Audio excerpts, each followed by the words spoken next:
Braći i sestre, ja vas sve lijepo pozdravljam što ste došli. Prije bih odmah zamolio da ako neko ne isključi mobitel da to napravi, jer nam je to vrlo bitno da se ne prekida i molio bi onaj drugoj prostoriji da bude malo, ipak čuje se da snimatelji nemaju kasnije probleme sa tonskim zapisom.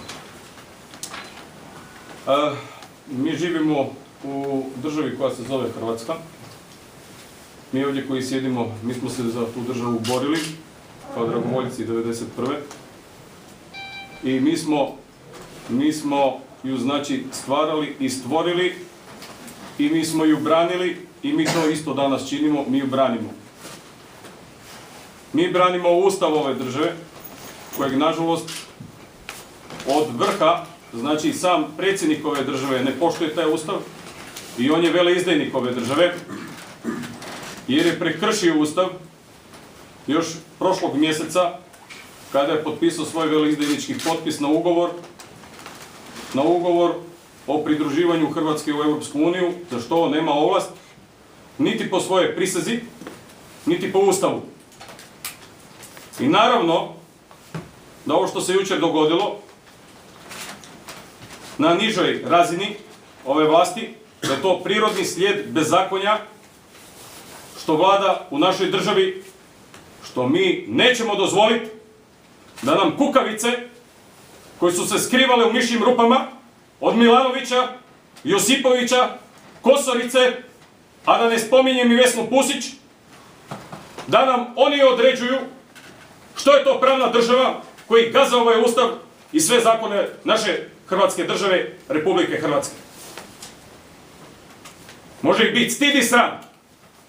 Oni su jučer brutalno demonstrirali svoju silu, ne samo nad nama kao pojedincima, nego kroz nas, nad cijelim hrvatskim narodom, jer mi ovdje predstavljamo i hrvatske intelektualce, i hrvatske branitelje, i hrvatske radnike, i hrvatski narod, braćo i sestre.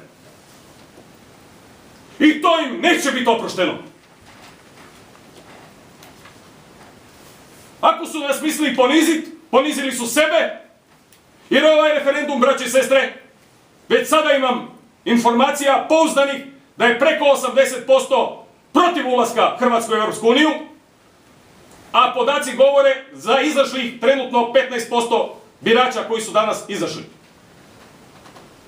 U slučaju, ako ova kriminalna vlast proglasi drugačije rezultate, znači lažirane rezultate, pozivam sav hrvatski narod, kako u Zagrebu, tako u cijeloj domovini, i mogu pozvati sve Hrvate diljem svijeta da svi dođu na trg Bana Jelačića, jer ona se mora braniti naš Ustav od razbojnika i onoga koji ga krše. Taj Ustav, oni nemaju više pravo obnašati dužnost, niti jednu koju sada obnašaju.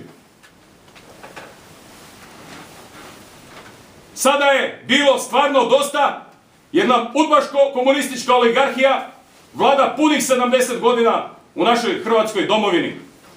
Provode teror jednoumlja, braćo i sestre.